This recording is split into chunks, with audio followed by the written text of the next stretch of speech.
On behalf of the Executives Club of Chicago, I'm Megan Chickrell. I'm the Forums and Content Director here. We're excited to welcome you for our Innovation and Entrepreneurship Forum event today, Bright Futures for America's Smart Cities.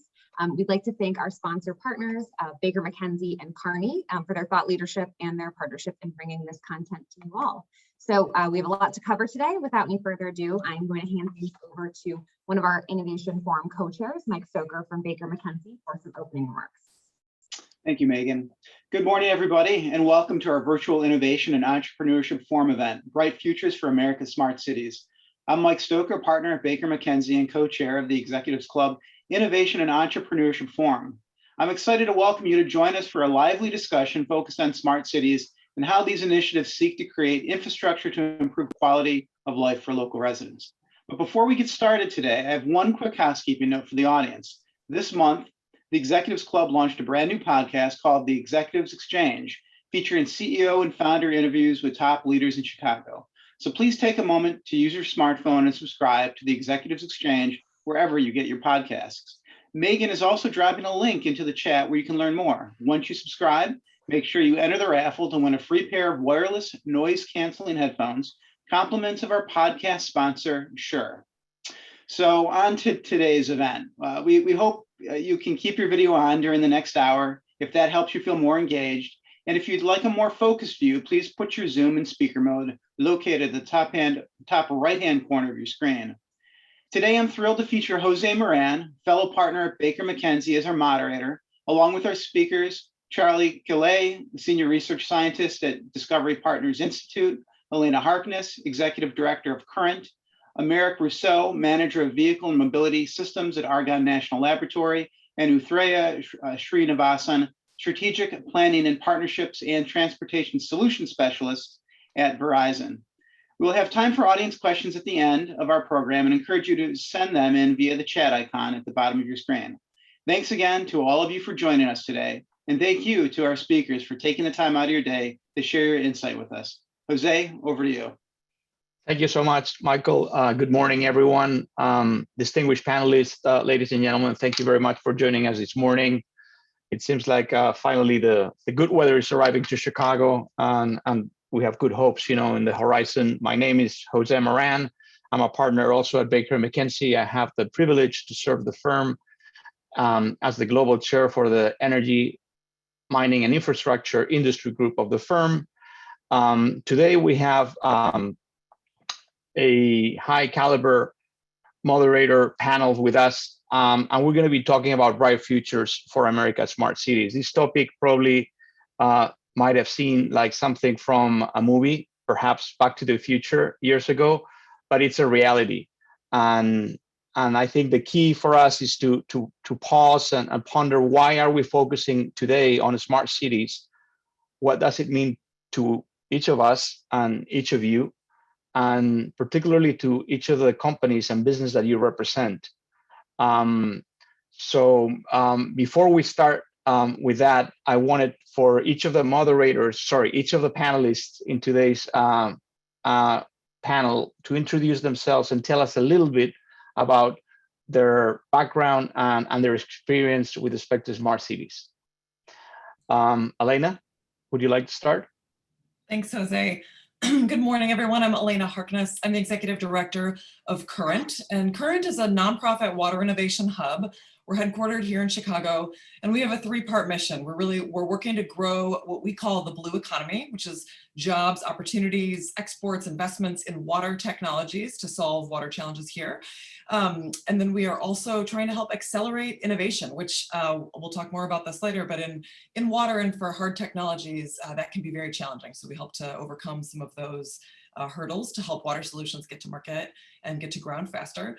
And then finally, we work to help actually address water challenges that we face here in Chicago and in our broader region. And that can range from addressing our urban water quality to dealing with the issue of nutrient contamination in the Gulf, drinking water quality, a whole range of issues. But we really are here to be sort of an innovation hub and an agent of change with our partners, our major public sector utilities, our research universities and national labs, corporations, small startups and entrepreneurs and venture capitalists that are all looking for better solutions to water challenges. So That's what I do at Current now. Prior to this, I worked for consulting firms that developed inclusive growth strategies for cities. And before that, for a large chapter of my career, worked on foundation-related initiatives to support urban planning, urban development, community development. And that is really where I got first interested in the notion of smart cities and the promise of technology to help inform and improve the way that cities are planned and managed and governed, and really to use technology to improve quality of life in cities. So I'm really excited for this conversation today with old friends and meeting new ones. Thank you so much, Elena. Charlie, would you like to share a little bit about your experience?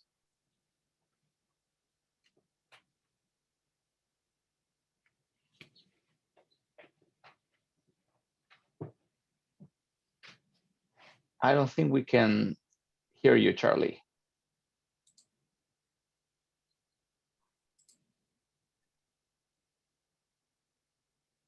Yep. For some reason, we can't hear you. Maybe we can try something else, or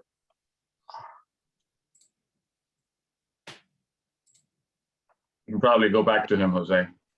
How's that sound there? I switched my mic. much better. I think we're ready to go. Please, Charlie. Oh, the floor is yours. It seems like the person in every panel, there's a computer scientist who has trouble with his technology. So that's my job this morning. I'm Charlie Catlett. I'm a computer scientist. I work as a senior research scientist for the University of Illinois Discovery Partners Institute. This is a relatively new institute in Chicago, and we have our objective is economic development through multi-institutional, multidisciplinary projects. So our partners include Argonne National Laboratory, Northwestern University, University of Chicago, and of course, all of the University of Illinois campuses. I'm involved in many different things over the last decade or so with smart cities. I'm working with Elena right now on a wastewater-based epidemiology project where for the last 6 months or so, we've been analyzing wastewater in Chicago to look at early warning trends for COVID-19.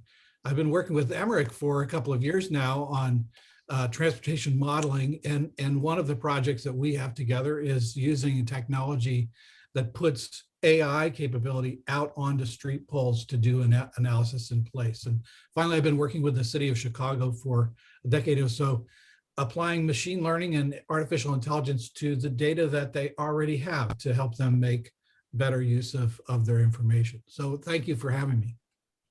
Thank you very much, Charlie. Emerick? Yeah, thanks, Jose. Good morning, everyone. I'm Emerick Rousseau. I manage the Vehicle and Mobility Systems research at Argonne. So I've been at Argonne for more than 20 years now. My background is in transportation electrification and decarbonization. And so my group focuses on quantifying the impacts of new technologies, such as I mentioned, electrification, but also connectivity, automation, and sharing on mobility, energy, emission, equity, and cost. So what we're looking at is we're looking at how a very large number of goods and people move over a 24-hour period in large metropolitan areas and how technology impacts this. So give you just an example, our Chicago metropolitan area model includes about 10 million people. So, when we say Chicago, we actually include part of Wisconsin, part of Indiana in our simulations to understand how technology impacts everyday's life and how we can improve that through smart cities. Thank you so much, Emerick. Athreya, please. Good morning, everyone. Really excited to be here. This is Athreya Srinivasan. With Verizon, I lead the strategic partnerships and planning program, particularly focused on the transportation domain for the Great Lakes region. In my role at Verizon, my role is to accelerate some of the transportation initiatives around the 5G and mobile edge computing infrastructure that Verizon brings to the table, and partner with cities and communities and also private sector to enable the next generation of transportation mobility in major metropolitan areas. Prior to that, I spent a majority of my career in the consulting space, consulting with cities and communities and the private sector around major infrastructure projects. And I've worked with a lot of city and community agencies here in the Chicago metro area. Really looking forward to having this conversation and exploring more and also learning along the way. So thanks for having me. Thank you so much, Atreya, and thank you to the rest of the panelists. I'm really excited. I mean, we have high caliber panelists covering different segments of basically technology and also industry knowledge. So I'll start by kicking, off the panel, and the questions with Elena and Emerick, or maybe perhaps with Charlie and Atreya first. But and we're going to start landing basically our ideas, from the bigger picture to maybe more specific examples. So Charlie and Atreya, pick this question, in any way that you want to start. You may want to start, Charlie or Atreya, whomever want to start, please do that. But I mean, when we're talking about smart cities, what does an American smart city means to you? I mean, what are we trying to achieve from your perspective? I know it's a very general question, but I think we need to start kind of setting up the foundation for the smart city concept. Well, I'll start that. I've seen in the last decade or so a lot of smart city projects that are fundamentally driven by technology. And so there's a technology solution in our catalog, and maybe we'll scale it up across the city. In all of our projects, including the ones you'll hear about from Emerick and Elena and others, all of our projects start with a need that a city has. And so let me maybe break out a need that a city has. In some cases, it's a challenge that some commissioner has that they need to solve, like an equitable application of city services, whether that's fixing streetlights or addressing rodent infestation. And in some cases, it's a need that residents of the city have, such as better access to public transit or other things. So when I think about a smart city, I have used the analogy before that I have a smart watch, but that doesn't make me smart. What makes me smart is the ability to plan and to react to challenges in a way that's effective. And when it comes to a city, I think a smart city needs to be driven by the needs of residents of that city to live their lives and to have opportunity economically, education, et cetera. So all of that, we then say, how can technology enable those goals? Thank you. Charlie, Yeah, so, yeah, I know. I think along same train of thought around Charlie's lines is here. So when you talk about smart city, I think that specific term has sort of fallen out of favor over the last decade or so too, because there's just probably an overused, underused, misused in all different shapes and forms. I think, in my perspective, when I say smart cities, what makes you smarter is the ability to have the information you need and to make better decisions for your cities and your residents and your customers. So I think having that ability to take what you have or collect more information to make better informed decisions is what makes you smarter.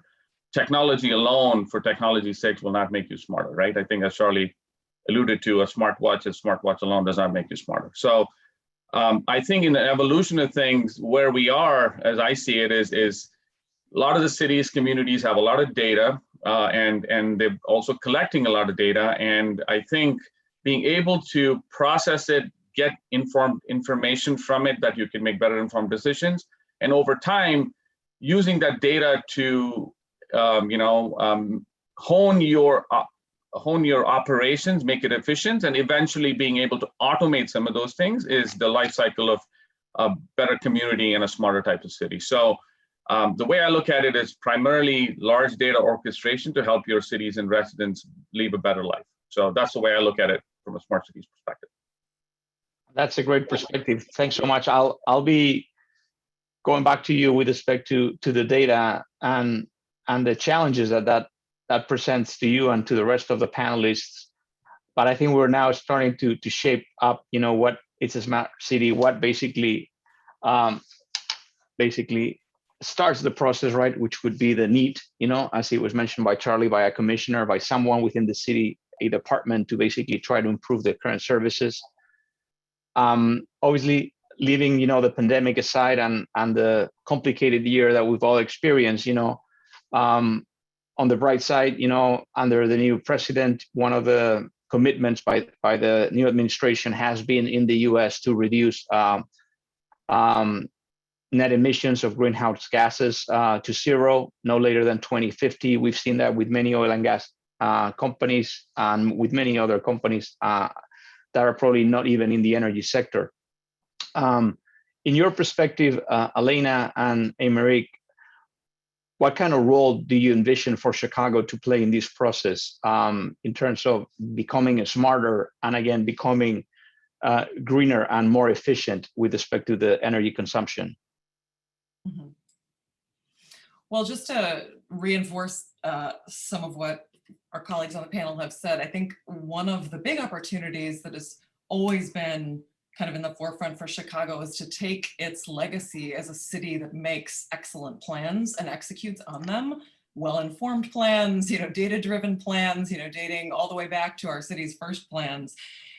And take that into the 21st century, building on the new kinds of information and the new data that we have about climate forecasting, about our rising coastlines, the challenges that we know are on our doorstep and are continuing to change all the time. And, I think the city does have a good track record of bringing in that information. And when I'm thinking about smart cities and what it takes to realize the vision, I think going back to what Charlie said about listening to residents and listening to, the people that are on the front lines of these challenges, right? And using that information, starting with journalists, but also certainly leading up to, listening to the information we get from sensors and other kinds of technology to understand what those problems are, and then develop the tools that we need to solve them. So specifically with respect to, the energy and climate and environmental futures, I think this city has a leg up certainly. And if you think about the networks that are involved in problem solving around energy, we have a lot of leadership in the private sector. We also have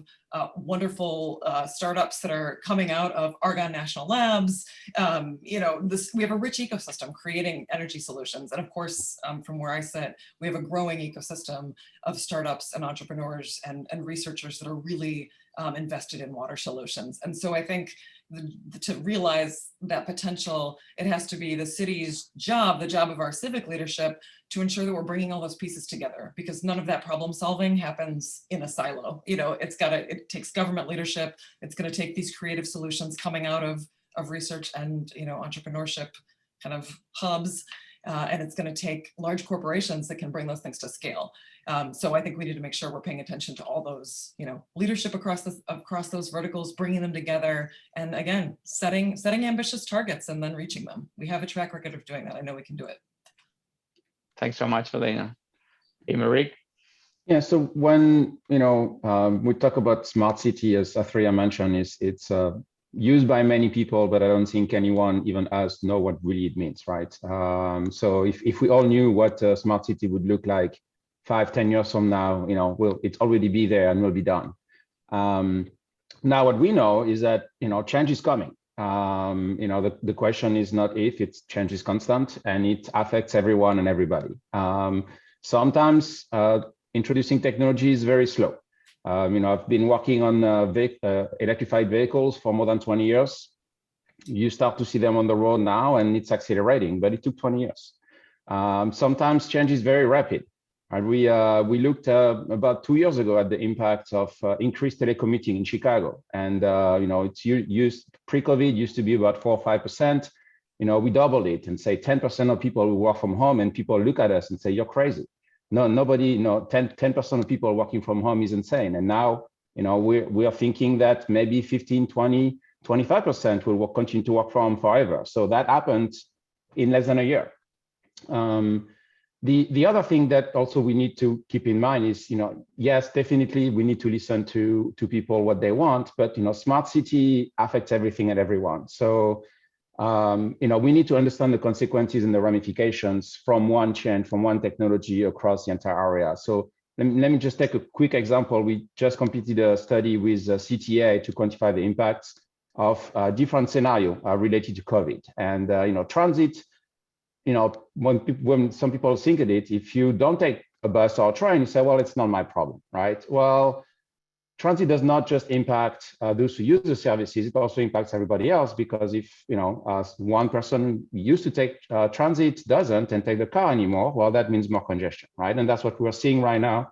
There is the number of vehicles on the road is close now to pre-COVID, but the ridership in transit is significantly low. So that has a lot of unintended consequences. One, it makes everybody's commute worse. And we saw that under some scenario, it could increase commuting by 15 minutes per trip. So it means if you telecommute both ways, that's 30 minutes for every person. When that means there is more traffic, that means there is more fuel consumed, that means there is more emission consumed. But that also means that people are going to be moving less because you don't want to sit in traffic. So we estimated up to $7 billion in annual loss for Chicago due to potential increase in traffic due to transit. So when we think about real estate, right, people are moving away, and that means there is a lot of consequences. When you think about marketing, Freya mentioned there's lots and lots of data out there. Well, that changes and shapes marketing, right? Smart city is all about sharing information, communicating information. So, when we think about smart city, I think we need to think at a much larger ecosystem. And Chicago has been at the forefront of many of these collecting and sharing data. Chicago was the first city to collect data from TNC, right? The website on sharing data is getting better and better, and there's more and more data all the time. So, as Elena, Freya, and Charlie mentioned, there is a very rich ecosystem across Chicagoland that is looking at smart city in many different areas. But I think what I want everybody to understand is everything is linked, and everybody and every business is going to be impacted. Thank you so much, Emerick. Those numbers are quite impressive if you start obviously doing the math and valuing the cost of time and productivity. So that's something that I frankly never thought about. Although I think that we all want to go back in some way to the office after so much working from home. What I wanted to go back is to Charlie, back to being a computer scientist, and knowing how quickly the technologies are moving. As we just mentioned, in some cases it's taking more time, but in others technologies are like 5G, artificial intelligence, or cloud and edge computing is moving very quickly. Which of those, Charlie, in your view, are more susceptible of being deployed, or are being deployed already, or are really moving very quickly as part of the smart city growth or implementation?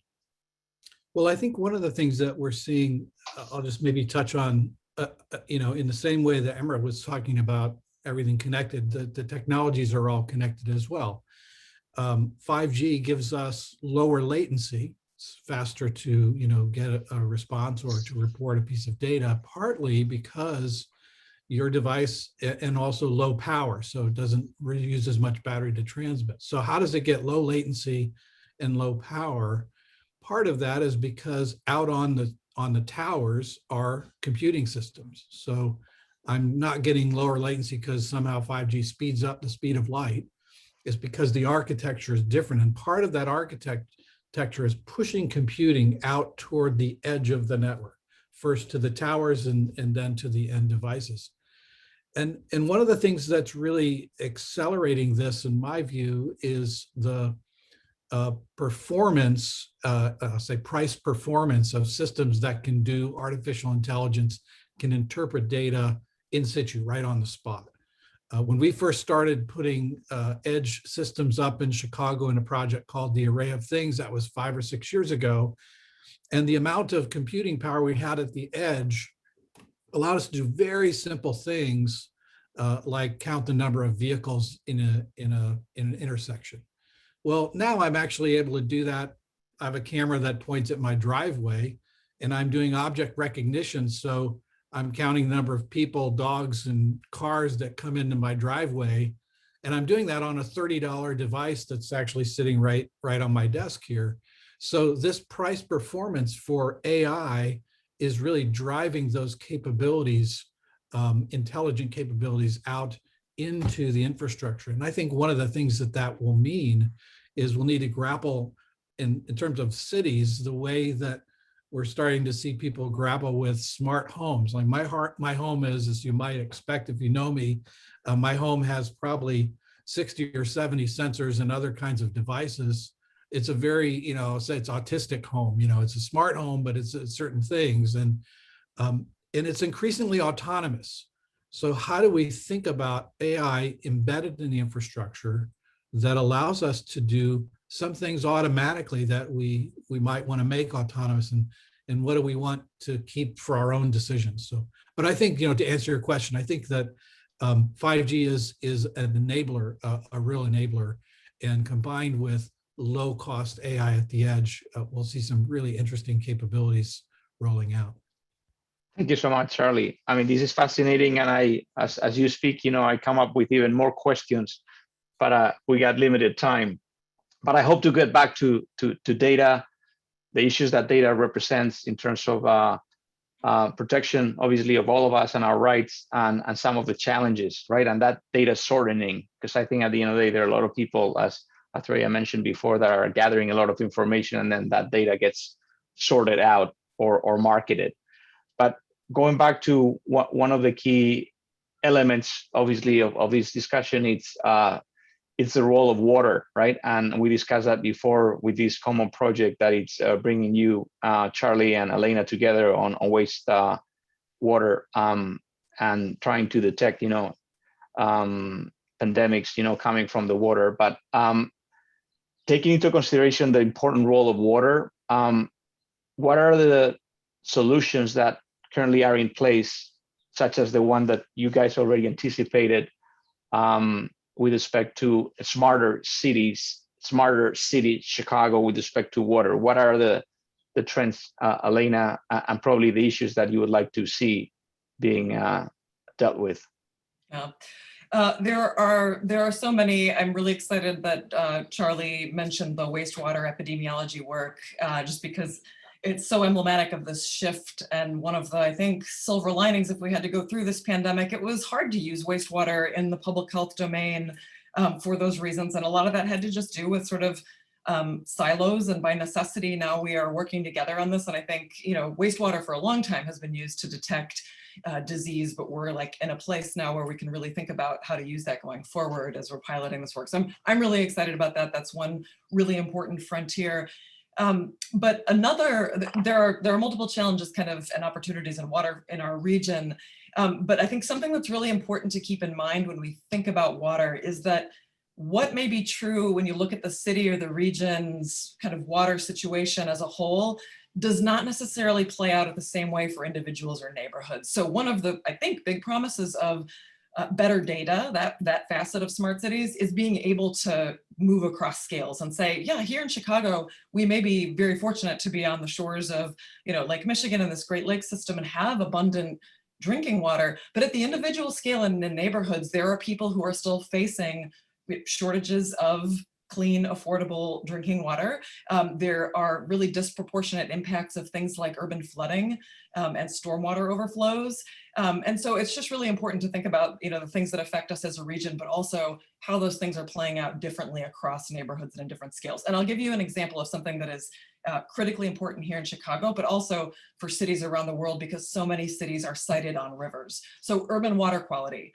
Many of our cities also performed really important industrial functions and polluted our waterways. And everybody's, heard stories of rivers on fire and other things. And, luckily that has been, certainly improving in US cities for many years now. But in the Chicago River here, we have this incredible asset that runs through the downtown and into our neighborhoods. It's a really big piece of connective infrastructure. And you might be surprised to find out that the water quality in the Chicago River is incredibly variable. The water quality that you see if you're sitting alongside the Riverwalk on any given day, it's fluctuating, but it also might be completely different from what you're experiencing if you're at the park in Chinatown, or you're down on the South Branch, or you're up on the North Branch. And that's fascinating. It's an effect of the fact that the river has water that comes in from the lake. It has, changing levels. It's got runoff coming into it. There's so many reasons that it changes. But as a resident of the city, if you live in different neighborhoods, we all should know in real time how that quality is changing, because it affects our decisions to use it. And there are community groups all up and down the river that want to use it for recreation, that want to build businesses next to it. You know, we have this great rivers plan for our region, back to this, you know, idea that Chicago can build big plans, set big targets, and then meet them. And we had a plan, you know, to have real-time water quality monitoring in the Chicago River. For this reason, it's highly variable, it affects our neighborhoods differently, and we have to care about bringing up the quality across the board. So urban water quality is a big issue. I've already mentioned drinking water quality. Fortunately, you know, there are legislative moves in place, and we hope, you know, big federal infrastructure coming to support things like lead service line replacement, which, you know, while that is at some level kind of basic, you know, big infrastructure replacement, it's also, you know, part of having a smarter and a sort of better functioning city. And I think there's a role for technology to play in helping identify how we do that most efficiently and most effectively. Any of these big infrastructure investments have to be guided by the best information we have in order to be effective. But those are some of the big challenges that we're grappling with here locally that resonate with other cities around the world as well. Thank you so much, Elena. You touched upon the issue of equity and sometimes the lack of balancing, you know, with respect to some of the services and some more vulnerable communities. I wanted also to touch upon that, Emerick, because you mentioned that this is something that obviously at Argonne you study and you're concerned with, and clearly, you know, we're moving quickly in some cases with some of the technologies that were mentioned by Charlie before. You mentioned also electric vehicles, maybe not so fast there, but still, you know, we're moving. I'm concerned, and I wanted to get your views on the potential digital divide or digital gap that we may be facing if we're moving to services that, you know, traditionally were being done in a very different way, and now they're being done through new technologies and the accessibility by general population to those technologies, and therefore, you know, perhaps some people being left behind. Yeah, that's a very fair question. I think if we take a couple of examples and look at who owns electric vehicle right now in Chicago, you know, and you can look at the map, and you know, these are very affluent neighborhoods. We also, you know, look at the fact that, well, what happens if you know, there is secondhand vehicles, right? Electric vehicles after 4 or 5 years when they are in the market, used ones, you know, is it available? But then you start to have some charging issues, right? So it's a very complex system. It's equity and environmental justice are two very sensitive topics. When coming back to the study we've done with CTA, you know, we looked at the impact of different scenarios on transit and what it meant for wait time, and you know, it very clearly, quickly, you know, came is like, you know, the south side of Chicago and the west side of Chicago are going to be most impacted. And the simple reason is that, you know, when you have no other option but to take transit, any change in transit will affect you more than people who may have plan B or C. So now, you know, the city has, you know, talking with Elena, you know, has major plans. CMAP just released onto 2050 roadmap. You mentioned about the administration having a significant plans for transportation decarbonization. And when we're looking at, you know, what comes next, you know, and what technology makes sense and is it viable, it's actually always, you know, the same answer, right? Is there is not one technology fits all. When we're looking even at electrification of freight, we just finished a study looking at now to 2040, right? Depending on different battery cost and different range and, you know, different engine and transmission and fuel cell. The question that comes up as to what is the optimum technologies being deployed is pretty much always the same. It's a mix, right? What changes is what is that mix. So you're getting with battery getting better and better and cheaper, you know, you're getting an increase in market penetration of EV for the trucks. But, you know, they are limited in some extent for some range, and that's where, you know, fuel cell comes into play. But in other cases, especially for short trips, a good conventional diesel is actually still remain the most cost-effective option, even 10, 15, 20 years from now, because engines are getting better the same way that every other technology is getting better. So now, coming back to the system, again, when we're talking about electrification, for passenger vehicles, right, it's a level 1 or level 2 charger for 3 or 6 kilowatts. You put it in your garage and it's okay. It doesn't have that big of an impact at the grid level, right? Even when you have large market penetration. When you talk about freight, it's very different because people are now talking about 1 megawatt charger, right? So bringing 1 megawatt to a depot has a significant impact on the grid, and it's extremely expensive. And so from an investment perspective, like the company has to be sure of it, and the electric company has to be sure of it as well. So now it also has an impact on, we're looking at electrification, sustainability. What does that mean in terms of material, right? If we go now, right now we have an issue with, getting oil. Well, if we go to a lot of electrification, we're gonna have an issue with maybe cobalt or maybe nickel, right? Cobalt come pretty much 90% from one country. And guess what? They just increased their pricing recently. Why? Because they can. So it's all these things that we need to look at a much broader level. Now, if we're looking at, I think one other question is, are they viable? So I graduated from Chicago Booth, so I believe in free market. Some companies are buying these vehicles. Some companies are, selling, using. So yes, they are viable, but while many of these technologies start to make economical sense, there's still barriers, right? So if you're looking at electrification in freight, PACCAR, for example, has commercial vehicles. You can go and buy an EV, class 6, class 7, but when they deploy them with our customers, it's always 1 or 2. It's not 20, 50, or 100. And so the feedback from the customers, there's still some issue, cost, infrastructure, job training for maintenance, right? Having someone fix an engine and someone fix an 800-volt battery, very different.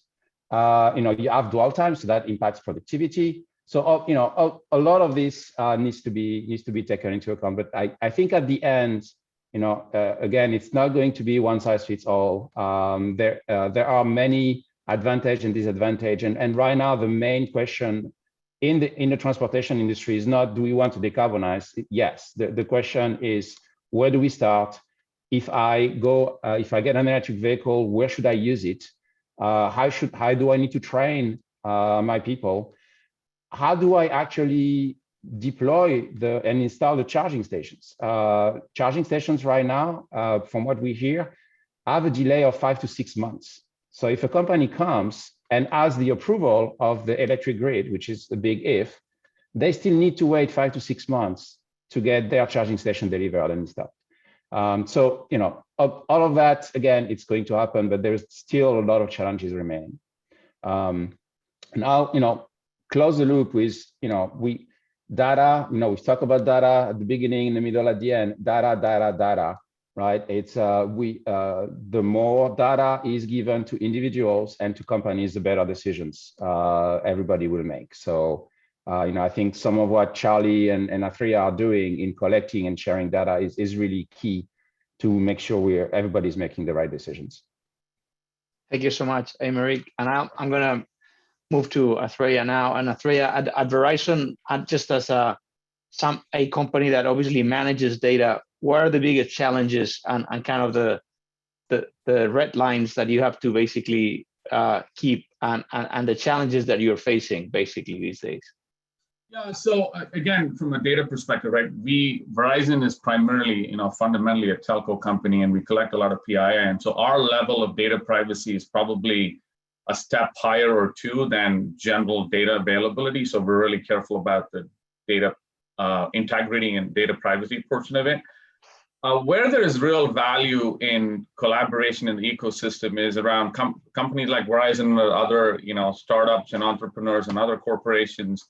As we think about data, having an open and free dialogue and co-development type opportunities with cities and communities to be a lot more transparent about how the data has been collected, who owns it, how is it used, and how it's monetized, a commercial model. A lot more transparency is going to go a long way. I mean, we've seen disaster after disasters with these large smart cities projects. Sidewalk Labs in Toronto was a perfect example of that, right? So having a little bit more of an open, candid dialogue around data orchestration and data transparency is going to really help accelerate some of these challenges that we've been facing here in the last few years, right? So at Verizon, as we see it, we're really, again, I don't particularly handle the PII part of the data sets. That's not my domain, but I think we're beginning to have a lot more open and transparent conversations of the data that we are able to provide and share and analyze, and also be willing to co-develop these types of initiatives with cities, communities, and other ecosystem partners. So I think that's the big key right now, right? I think we need to have a little bit more of an open and transparent dialogue around this to have a productive outcome. So again, just circling back to some of the things Emerick said around electrification, I think the federal bill that's really sitting on the desks right now of Congress, the two things that are really going to level set this generation is around significant investment going to broadband and connectivity, because I think moving forward, all these things we're talking about around water quality, equity, transportation, at the core need a connectivity component to it, to be able to get more real-time information to make better informed decisions. So what really excites us at Verizon is the initiative to go towards broadband and providing digital access to all and trying to bring the digital divide closer. And then significant investment in decarbonization around all the things everybody, Emerick talked about, charging stations and accessibility to these electric vehicles for disadvantaged communities. I mean, I just saw an article come out saying CTA just bought 10 new electric buses. So it's happening, right? So it's not a pipe dream. It is beginning to transition, and that mix is going to change over time. So being prepared for that and having the underlying connectivity to get the right data to make better decisions where this is all headed, in my opinion. So hope that helps. Can I jump in on the data? Please, Charlie. Sharing data is hard. Privacy is hard. We all have experience and know this. We're in our wastewater project right now. It's been difficult to bring the health data together with what we're seeing in the wastewater in a way that allows us to then give public health agencies like Chicago Department of Public Health or Illinois, to give them actionable information. So where you're putting together data for a specific purpose, a lot of that difficulty can be somewhat streamlined, if you will, as opposed to just let's pull this data together because we're curious. And what we're seeing in the smart city market and the new economy are examples where the clever use and sharing of data can disrupt, create new services. So an example is rideshare. I was on a call yesterday with public health officials from at least 30 states. It was put on by the Rockefeller Foundation talking about COVID testing and other things. A person from the state of Minnesota said they rolled out this at-home testing service. And one weekend, she said they melted down UPS because the demand was so great. And so they partnered with DoorDash, right? They normally deliver cheeseburgers and pizza, but now DoorDash is delivering as a private company, but they're delivering at-home testing kits. And so these sort of examples of public sector, private sector working together with specific reasons and goals to share data are I think, giving us a glimpse of what could be in the future for smart cities. And I'll say there's one group that I've been working with at the University of Illinois at Urbana-Champaign, led by an economist named Peter Christensen. And what they've been doing is they did an experiment in Cairo. They're trying to arranged to repeat that experiment in Chicago, where they partnered with one of the rideshare companies and offered different levels of discount if your start and or end of your trip was within 100 meters of public transit. And the goal there was to figure out what type of incentives could be put in place so that, in the same way that DoorDash is delivering a public service like, COVID testing, the rideshare companies could extend the reach of public transit into parts of cities that are not well served. And so this, private sector coming together with government to make public transit more effective and more equitable is the kind of thing that I think we can see as we start to look at clever ways to bring data together, but for specific purposes. Thank you so much. Those are very interesting examples and real collaboration between public and private partnerships, which I think it's essential for this to grow, because obviously the public always has the need. They have the limitation with respect to the budget. They need to provide the service, and they need, I think, somebody else to help them. I wanted to remind everyone that you all have a great opportunity here today to make any questions. That all questions are welcome, and so don't hesitate to basically write any of those through the chat. We'll be happy to address those.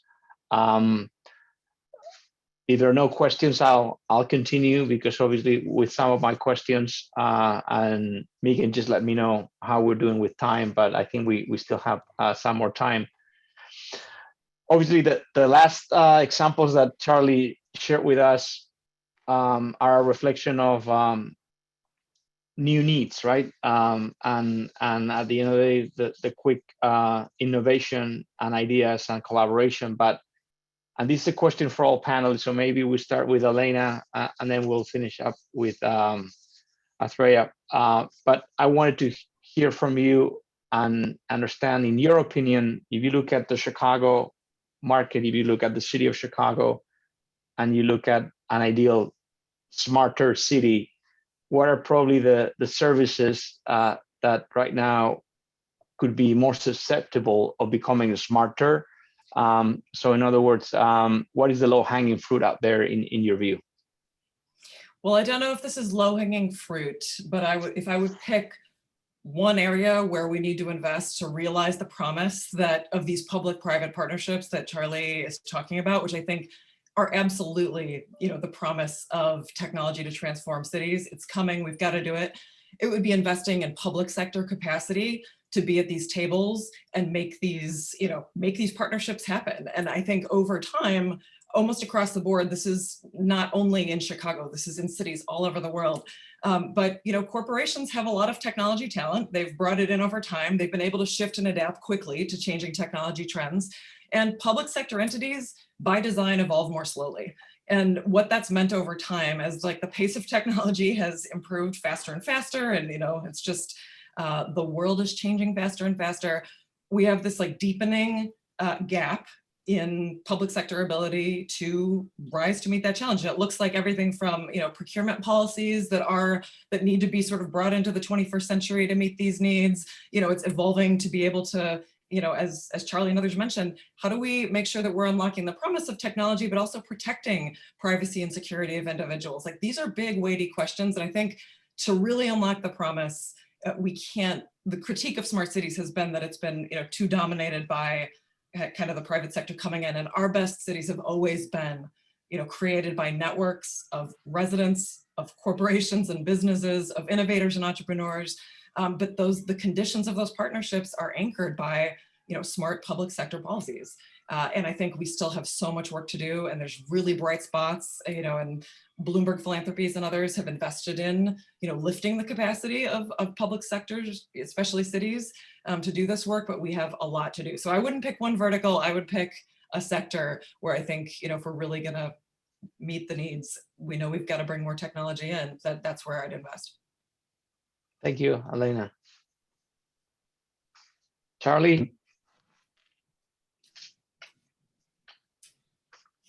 Well, that's a tough question. It's hard to know where to start. I think one of the things that I would, if I were Smart City King of Chicago, think one of the things I would look at is how do we get more Chicagoans involved in creating the next generation of technology and services.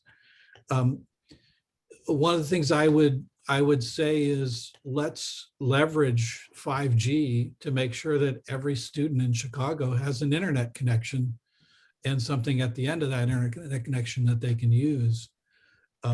What we've seen when we've done projects with schools in Chicago, tech projects, is that it's really limited what you can do just because tech, even low cost technology is out of reach of many of the school budgets. We did a project with actually we're in our 6th year of a project with Lane Tech High School, where students come together in teams of 3 and they build a wireless sensing device and they analyze data, and it's a whole 8-week curriculum. And when we've engaged other schools just in Chicago on this, the $50 cost of that kit for 3 students kind of breaks the budget. And so I think that there are ways that we could make modest investments. Maybe it's private sector investments in partnership with public sector, to tap that creativity that exists in not just the neighborhoods where the kids go to Lane Tech High School, but throughout the city. Thank you so much, Charlie. We have very limited time, but in any event, I would like for Emerick and Atreya to very quickly tell us, what would be, in their opinion, the low-hanging fruit or the great opportunities that they see. And again, sorry for the little rush that we have here, but we need to be very disciplined. No worries. Two points. One is helping people make good decisions on travel. So having a single mode payment for multimodal transport, which I understand is something the city is working on, will be very, very helpful. The other point is on the infrastructure, and that's really improving signal timing for the traffic light. Some of the 3,000 traffic light in Chicago are still from the 70s. Right, so we're talking about smart city with traffic light from 1970s.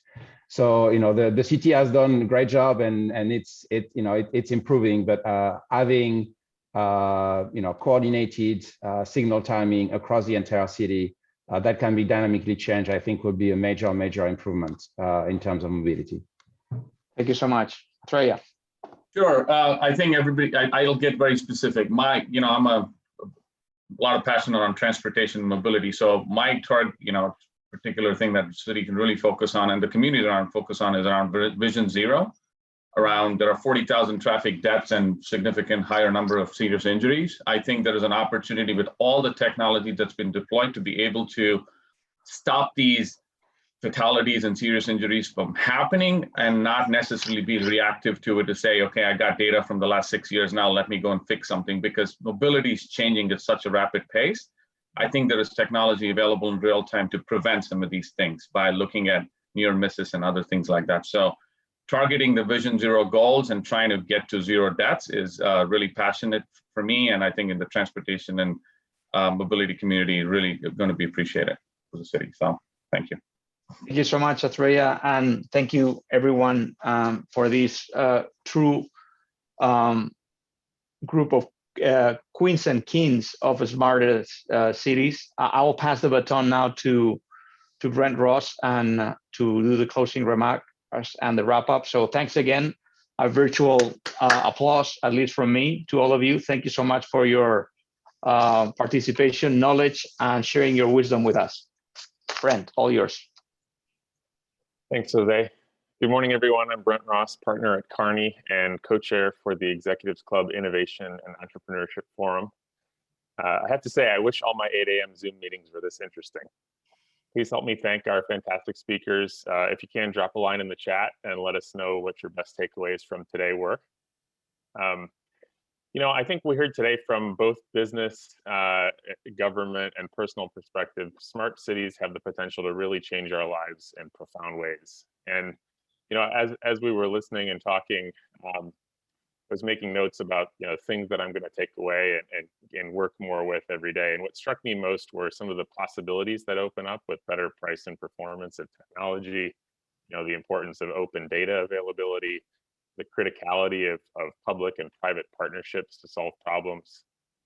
And I think through all that, we have to remember the interconnected nature of our decisions, technologies, and transportation networks. And it matters whether we're talking about 15 more minutes in a daily commute, or the battery supply chains with cobalt scarcity. So I hope you found the information as helpful as I did, and it'll carry you through your week and give you a little enthusiasm on your Wednesday in the middle of the week here. Keep an eye on the Executives Club website for upcoming virtual programs. We've got one that I think will be especially interesting on May 26th. The Professional Services Forum has an event on meaningful relationships with clients, whether it's virtual, in person. Hopefully we'll see more of that soon, or some hybrid version of this for a little while still. And you can sign up, of course, at www.executivesclub.org. So thanks again, everyone. Hope you have a great day and a great week, and we'll see you soon.